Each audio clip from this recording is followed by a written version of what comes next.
नमस्कार।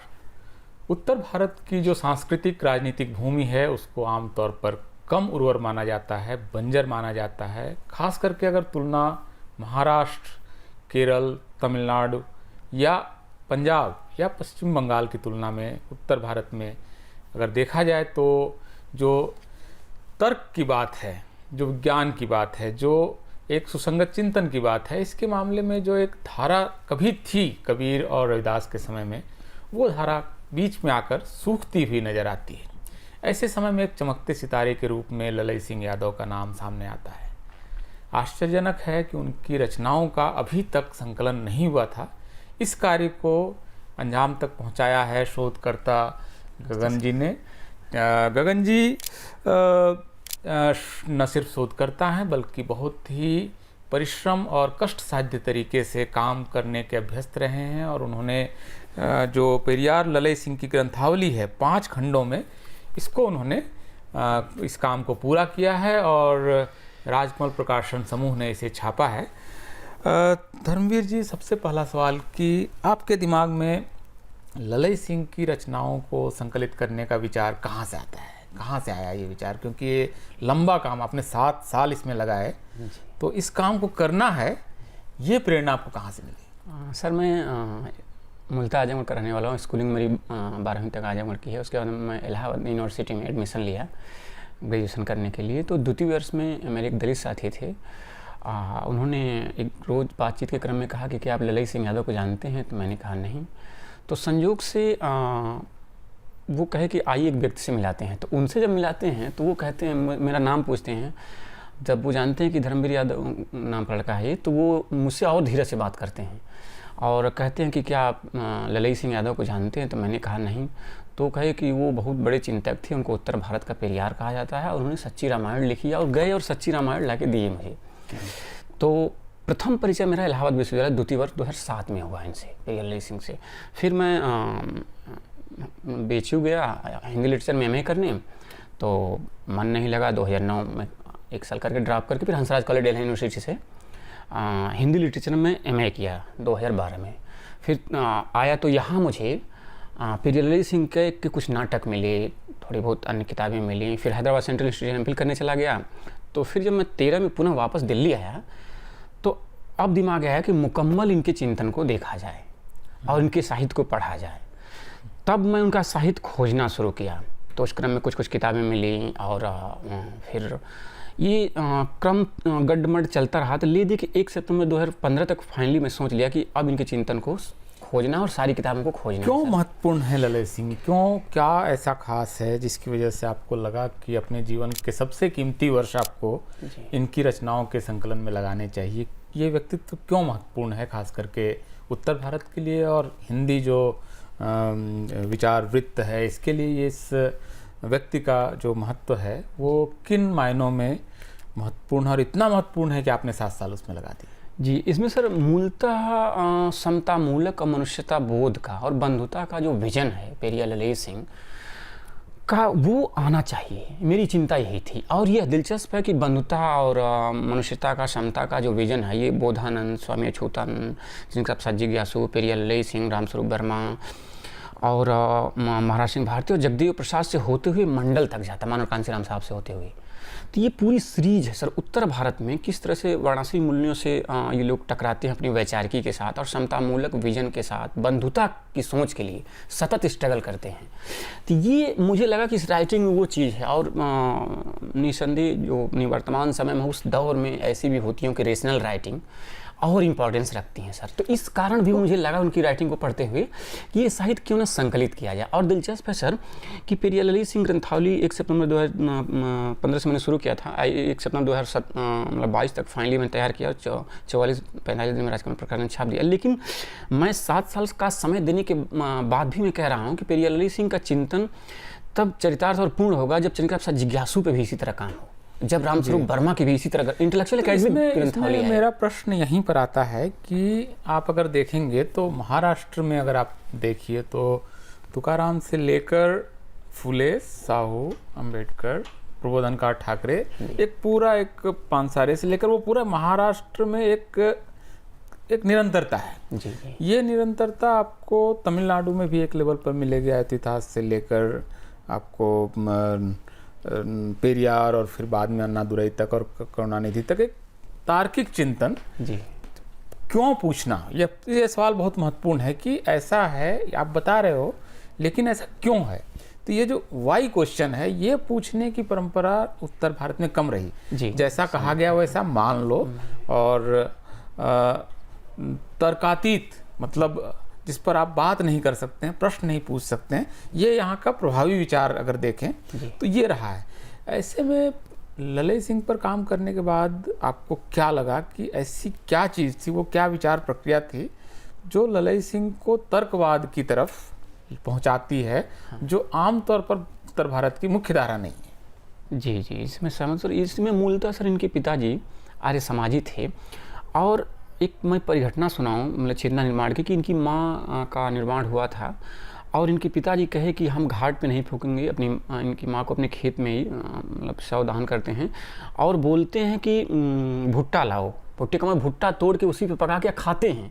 सारी जनता को, लघु जमींदार प्रकार के व्यक्ति थे तो सैकड़ों हजारों लोग आए थे उसमें, तो सारी जनता को संदेश देते हैं कि स्वर्ग नरक ईश्वर आदि जैसा संप्रत्यय नहीं है, मनुष्य ही सत्य। तो वह चेतना निर्माण वहाँ से होता है सर, मूल जो मैं पकड़ पाया। दूसरा कि ग्वालियर नेशनल आर्मी में हाई कमांडर थे, वहाँ 1900, अच्छा, ये फौज में थे? हाँ, सोल्जर थे सर, ग्वालियर नेशनल आर्मी में हाई कमांडर थे और वहाँ ब्रिटिश साम्राज्य के खिलाफ और देशी जो रजवाड़े हैं सिंधिया स्टेट के खिलाफ भी आंदोलन किए थे कि हमें दोनों तरह से उपनिवेश से मुक्ति चाहिए। जेल में भी रहे? हाँ, 41 दिन की भूख हड़ताल की और 9 महीने लगातार जेल में रहे हैं सर, ब्रिटिश ने जेल में बन के। उसी दौरान एक पतली सी किताब उन्होंने लिखा है, सिपाही की तबाही, 1946 में। मुश्किल से 3-4 पेज का वो नाटक है, जिससे वो सिपाही पढ़ें और उनमें आक्रोश पैदा हो ब्रिटिश साम्राज्य के शोषण और दमन का। तो वो है। और दूसरा कि उसके बाद की प्रक्रिया, डॉक्टर अम्बेडकर से प्रथम मुलाकात 1951 में होती है। तो डॉक्टर ग्वालियर स्टेट के केस के संदर्भ में गए थे, तो वहाँ से उससे प्रभावित होते हैं। उसके बाद ये पेरियार की राइटिंग की तरफ, रिटायर होने के बाद सर जब आते हैं तो पहले तो भारत घूमते हैं, फिर पेरियार की राइटिंग तरफ मूव करते हैं। ये 64-64 के आसपास की बात है सर। तो पत्राचार वगैरह करते हैं, फिर उनकी किताबें पढ़ते हैं। तो इनकी चेतना का जो मूल आधार में पाया ना, द रामायण टू रीडिंग, उसने बदला चेतना, ज़्यादा ही चेतना को बदला। और इसी कारण उन्होंने ठान लिया कि हम हिंदी में लाएंगे इसको। तो 1967 में उन्होंने पत्र लिखा, तो उन्होंने पेरियार ईवी रामास्वामी ने दक्षिण भारत से पत्र लिखा कि इसका अनुवाद करने का सर्वाधिकार और 3 और किताबों का मैंने चंद्रकांत प्रसाद जिज्ञासु को दे रखा है। तो चंद्रकांत प्रसाद जिज्ञासु ने 3 किताबों का अनुवाद तो कर दिया, बहुजन कल्याण प्रकाशन ने प्रकाशित कर दिया, लेकिन सच्ची रामायण नहीं कर सके। तो एक समय के बाद पेरियार ने पत्र लिखा इनको, जो मैंने 5वें खंड में उस पत्र को रखा है। तो इनको अधिकार मिलता है, फिर 68 में अनुवाद करते हैं। अब उसी दिलचस्प है सर ना कि उस कृति ने इतना इनकी चेतना को बदला कि हिंदू माइथोलॉजी या अंधविश्वास, कर्मकांड मनुष्य को कैसे उत्तर भारत में जकड़े हुए हैं, इस पे चिंतन करने के क्रम में वो आर्यों का नैतिक पोल प्रकाश लिखते हैं, आदिवासियों को पहचान लिखते हैं। कोशिश कर रहा हूँ कि जब वो पेरियार की रचनाओं के संपर्क में आते हैं और एक तर्कवाद का एक नया विस्तार देखते हैं जो उत्तर भारत में एक तरह से अनुपस्थित है, तो यहाँ से वो आगे बढ़ते हुए उनके चिंतन में इवन मैं देखता हूँ, जैसे एक मैंने उनके खंड में एक जगह बहुत महत्वपूर्ण ढंग से भाषा के बारे में वो बहुत स्पष्ट रूप से लिखते हैं कि अंग्रेजी ज्ञान विज्ञान और दुनिया से जुड़ने वाली अंतर्राष्ट्रीय भाषा है। इसे आदि निवासियों को अनिवार्य रूप से सीखना चाहिए। अंग्रेजी माध्यम से ही अपने बच्चों को शिक्षा दिलानी चाहिए। और इसका वो तर्क ये भी देते हैं कि जो लोग अंग्रेजी आंदोलन के अगुवा हैं, स्वार्थपूर्ण वास्तविकता बिल्कुल उसकी उल्टी है। वो अंग्रेजी आंदोलन के अगुवा होने का नाटक करते हैं, लेकिन अपने लड़कों को मॉन्टेसरी ट्यूशन और बड़े बड़े शहरी कॉलेजों में अंतर्राष्ट्रीय संपर्क भाषा अंग्रेजी पढ़ाकर ऊंची से ऊंची सरकारी नौकरियों जैसे जज IAS वगैरह बनाते हैं। ये जो चिंतन पद्धति है, क्योंकि लोहिया की वो कर्मभूमि है और कांग्रेस से क्योंकि इनका भी विरोध है, तो कांग्रेस के विरोध में होने की वजह से लोहिया की विचार भूमि और भाव भूमि के असर में इनके हिंदी आंदोलन से जुड़ जाने की संभावना बहुत थी। यहाँ पर वो कांग्रेस से हटते हैं तो लोहिया के पास नहीं जाते हैं विचार के लिए, वो पेरियार के पास जाते हैं। तो ये जो उनकी यात्रा है वो लोहिया से के साथ उनका कोई बहुत वैचारिक कटुता कहीं नहीं हाँ, दिखती कटुता है, नहीं, बल्कि बिल्कुल वो नहीं। कहते भी हैं, लोहिया को महत्वपूर्ण भी मानते हैं, लेकिन वो पहुंचते हैं पेरियार के पास। जी जी जी, लोहिया की मृत्यु पे चिंता भी व्यक्त की बिल्कुल, हाँ, और ये डॉक्टर अम्बेडकर की मृत्यु पे चिंता व्यक्त करते हैं कि किस तरह से ये जो कांग्रेस कर रही है, हाँ, वो बहुत सब चिंताजनक वो है। मैंने देखा इसमें। तो ये जो उत्तर भारत से चलना और पेरियार तक पहुंच जाना, ये जो विचार यात्रा है, इसका जिस तरह से भारत में प्रचार होना चाहिए, इसकी जिस तरह से बात होनी चाहिए, कम से कम आलोचना होनी चाहिए, वो हिंदी का जो पूरा साहित्य संसार है वो नहीं करता है।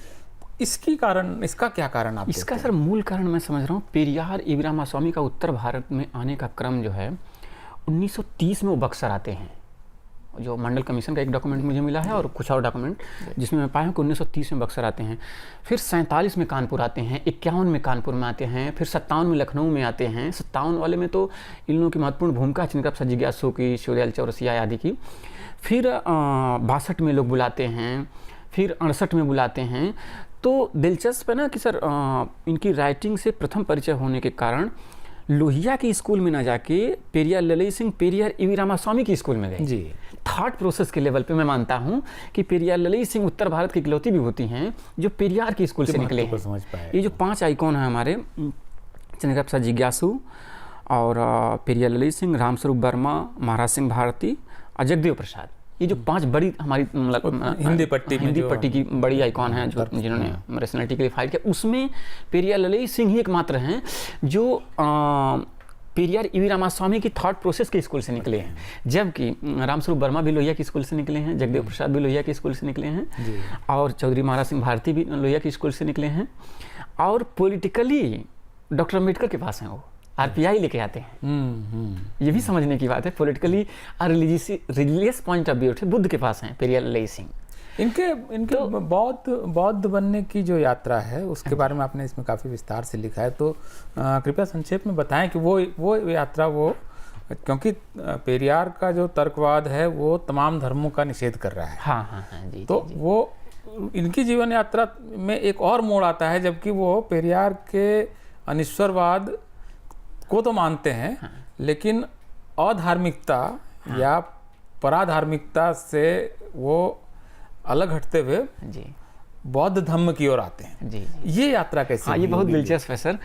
पेरियार ईवी रामास्वामी को अपना गुरु भी मानते थे और नास्तिक स्वयं को कहते भी थे, लेकिन धर्म के पॉइंट ऑफ व्यू पे डॉक्टर अम्बेडकर की जो सोच है ना कि मनुष्य को धर्म चाहिए, बिना उसको संचालित नहीं हो पाएगा, और उस धर्म में भी रेशनलिटी हो, रेशनलिटी बुद्ध के पास है, इस कारण हम उसको लेके चलेंगे। इसी कारण तीनों को हर समय साथ रखते थे। बहुत दिलचस्प है ये, क्योंकि वो ये भी कोई नहीं कह सकता है कि वो पेरियार के भी अंधभक्त नहीं अंधभक्त नहीं थे, यही तो दिलचस्प है। वो यहाँ पर वो बाबा साहब के करीब हैं। और इवन की 14 अप्रैल 1956 में जो दीक्षा ग्रहण हो रहा था नागपुर, उसमें वो जा रहे थे और अपने 5 साथियों के साथ निकले भी थे।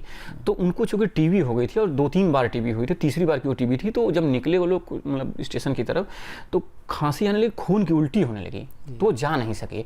अन्यथा 14 अक्टूबर 1956 को दीक्षा ग्रहण में जाके और दीक्षा भूमि में जाकर बौद्ध धर्म की दीक्षा लेने की बहुत उनकी वो थी इच्छा, तो वो इच्छा पूर्ण नहीं। उन्होंने स्वयं लिखा कि मेरी ये इच्छा नहीं पूर्ण हो सकी, जिसका मुझे संपूर्ण जीवन दुख था कि मैं स्वस्थ नहीं जा सका। तो उन्हीं गुरु से भंते ऊ चंद्रमणि से मैं कुशीनगर में 21 जुलाई 1967 को बौद्ध धर्म ग्रहण किया हूँ। और एक बौद्ध व्यक्ति मूलतः वर्णाश्रमी श्रेष्ठता, वर्ण व्यवस्था, सनातनी मूल्यों को नहीं मानता है और समता मूल्य और बंधुता को मानता है, और वो मनुष्यता बोध से युक्त होता है। और एक मनुष्य के लिए जाति आधार पे, श्रेष्ठता और निजता के आधार पे कोई मूल्य उसके जीवन में, व्यवहार में, चरित्र में, मन मस्तिष्क में नहीं होना चाहिए। पूर्ण मनुष्य, ये बुद्धिज्म में है सिर्फ। तो आज से मैं चौधरी, चूंकि वो लघु जमींदार टाइप की फैमिली थे, तो नाम के आगे चौधरी था, कुंवर था, वो दोनों शब्द हटाए, फिर यादव हटाए, सिर्फ पेरियार ललई सिंह लिखने लगे 21 जुलाई 1967 को। सर दिलचस्प है। फिर 12 अक्टूबर 1968 को चंद्रिका प्रसाद जिज्ञासु, पेरियार ललई सिंह, चौधरी शिवदयाल चौरसिया और छेदीलाल साथी पेरियार ईवी रामास्वामी को लखनऊ बुलाते हैं बोलने के लिए। 12 अक्टूबर, देखिए 21 अक्टूबर 1967 को बौद्ध धर्म ग्रहण करते के यादव हटाते हैं तो ललई सिंह हो गए। फिर 12 अक्टूबर 1968 को पेरियार को बुलाते हैं चंद्रिका प्रसाद जिज्ञासु ये लोग, तो संख्यक एवं पिछड़ा वर्ग सम्मेलन को पेरियार संबोधित करते हैं 12 अक्टूबर को। फिर 13 अक्टूबर को उन्हीं पेरियार को लोग कानपुर लेके जाते हैं जी। एक अगले दिन कानपुर में पेरियार का कार्यक्रम होता है, तो पेरियार जाते हैं, तो अगले दिन 14 अक्टूबर को नाना राव पार्क में, जो अब डॉक्टर अम्बेडकर पार्क के नाम से जाना जाता है, कानपुर में दीक्षा ग्रहण कार्यक्रम का आयोजन था, जिसमें पेरियार ललई सिंह ने हिंदुत्व पे या इस तरह की जो असामतावादी मूल्य हैं उस पे इसी प्रकार प्रहार किया अपने भाषणों में। तो भिक्षु निर्गुणानंद ने कहा कि आप तो हमारे उत्तर भारत के पेरियार हैं। जी जी, यहाँ से उत्तर भारत, हाँ, उत्तर भारत की उपमा यहीं से मिली। और तब से वो अपने चिंतक लगातार कहने लगे, और उसके बाद वो लिखने भी लगे। तब से पेरियार ललई सिंह नाम लिखने लगा, और फिर कभी वो यादव आदि नहीं लिखते। हाँ, ये दिलचस्प है कि एक बार एक परिचय में इस तरह का जिक्र आता है, तो एक दलित साथी उठाते हैं कि आप तो नहीं मानते हैं, तो फिर आपके यहाँ यादव के, तो ये कहा कि मैं कुछ अबोध लोगों को संबोधित करने के लिए कि आप पेरियारवादी, अम्बेडकरवादी या रेशनलिटी की जो है चीज़ को चुने और इस चीज़ को देखें और इधर आएँ।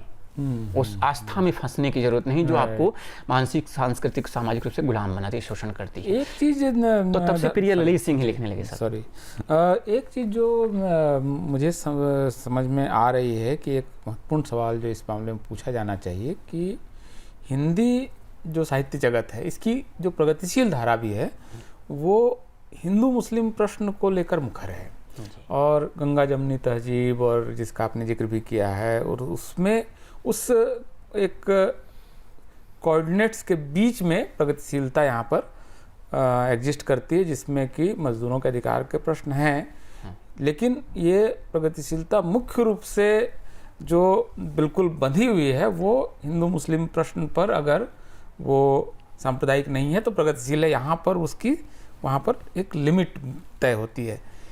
जाति और वर्ण के प्रश्न या स्त्री अधिकारों के प्रश्न पर ये कहीं ना कहीं जाकर ये धारा फंसती है। इस सीमा को चंद्रिका प्रसाद जिज्ञासु या पेरियार जी या ये पेरियार ललई सिंह ये लोग तोड़ते हैं। तो ये धारा क्यों उतना एक ट्रैक्शन नहीं ले पाती, उतना उस स्तर तक नहीं पहुंच पाती है जिसकी हकदार ये धारा है? तो ये इस ग्रंथावली पर काम करते हुए आपको क्या ये समझ में आया कि क्यों इस पर इतना काम नहीं हुआ जितना होना चाहिए, और ये काम इतना देर से क्यों हो रहा है?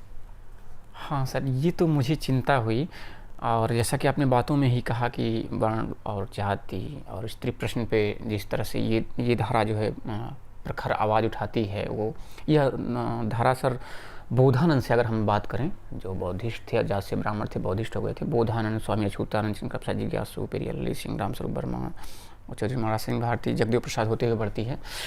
ये मूलतः सर ये तो मेरे लिए भी चिंता की बात है कि जो लोग भी राइटिंग में मैंने देखा है कि जो लोग भी वर्ण व्यवस्था का प्रखर विरोध कर दिए हैं, उनको लेके अजीब स्थिति है, थोड़ा सा चिंताजनक लगता है वर्ण और जाति को, जबकि एड्रेस किए जाने की ज़रूरत थी। और दिलचस्प है कि एक सर प्रोफेसर राजेश मल्ल हैं गोरखपुर यूनिवर्सिटी में, उन्होंने फ्लैप लिखा है पेरियार ललई सिंह ग्रंथावली का, जिसमें एक लाइन लिखा उन्होंने, मुझे जमी, कि समाजवाद की वह ऐतिहासिक भूल थी, मार्क्सवाद की ऐतिहासिक भूल थी, जिसने पेरियार ललई सिंह जैसे विचारक के विचार को भुला दिया। इसको अपने आंदोलन में, अपने मूवमेंट में, अपने चिंतन में, अपने डिस्कोर्स में रखे जाने की जरूरत है। और दिलचस्प बल्कि इस मामले में मैं देखता हूँ कि इवन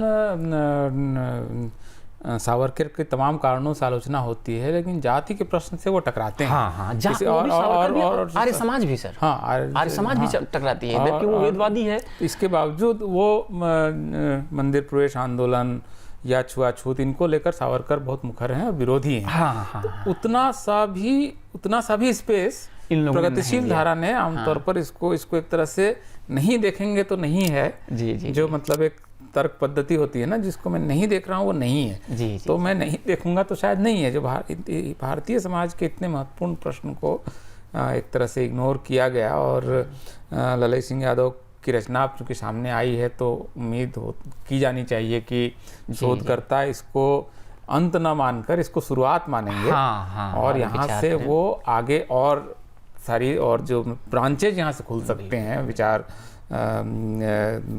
के और शोध के, ये होगा। और हिंदी में सर एक डिस्कोर्स है हिंदी नवजागरण की, तो उसमें एक बड़ा प्रश्न है कि जो सनातनी व्यवस्था या सोच के प्रखर विरोध का चिंतन है, जिस पर हम लोग बात कर रहे हैं, उसको रिकॉग्नाइज नहीं किया गया। वही ये चिंतन है मूलतः। ये शायद बंगाल की भी चिंतन पद्धति है।